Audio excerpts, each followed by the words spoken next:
তারা সকাল থেকে এখানে ভোর রাত থেকে এখানে রয়েছেন এবং পরিবারের যারা যারা রয়েছেন তাদের মেডিকেল চেক আপ থেকে শুরু করে খাবারের ব্যবস্থা থেকে শুরু করে সব কিছু করা হচ্ছে। দেখুন এইটাও রাজনীতির টাইম, হ্যাঁ, পরিবারের লোক তারা স্বজন হারায় এই মুহূর্তে, কাজে তারা যা বলবে সেটা আমরা মাথা পেতে নেব, কারণ তাদের লস হচ্ছে সব থেকে বেশি।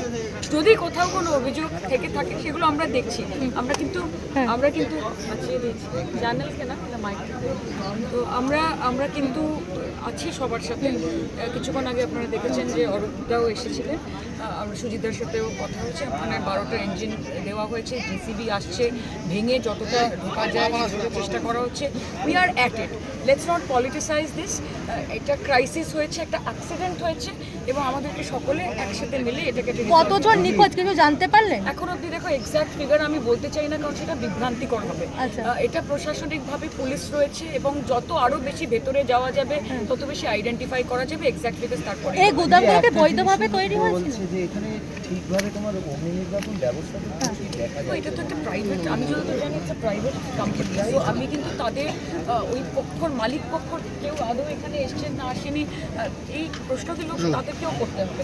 যদি ফায়ার ডিপার্টমেন্টের দিক থেকে কোনো কিছু থাকে সেটা ফায়ার ডিপার্টমেন্ট বলতে পারবে, কিন্তু আমি এইটুকু বলতে চাই এলাকার এমপি হিসেবে আমি এখানে এসেছি, যাবতীয় সহযোগিতা আমাদের এমএলএর পক্ষ থেকে করা হচ্ছে এবং আমরা চেষ্টা করব যতটা স্মুথলি সম্ভব পুরো প্রক্রিয়াটাকে কমপ্লিট। ওয়েটল্যান্ড বলা হচ্ছে, এটা ওয়েটল্যান্ডে ইলিগালি এই তোমার গোডাউনগুলো সেগুলো ইট ইজ সাসেপ্টেবল না, আমার কাছে এরকম কোনো তথ্য নেই।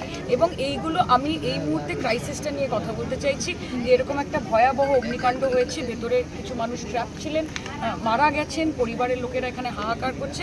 আমাদের কাজ হচ্ছে এই সিচুয়েশন থেকে তাদেরকে ক্ষতিপূরণের কথা কিছু আপনারা? আমাদের মাননীয় মুখ্যমন্ত্রী সবসময় সর্বাব অবস্থায় সবার পাশে থেকেছেন, যে কোনো ডিজাস্টার হোক, কোনো রকমের অগ্নিকাণ্ড হোক, কাজে গভর্নমেন্টের পক্ষ থেকে সহায়তা সবসময় দেওয়া হয়। এটা নিয়ে আমার মনে হয় না কোনো কনফিউশন।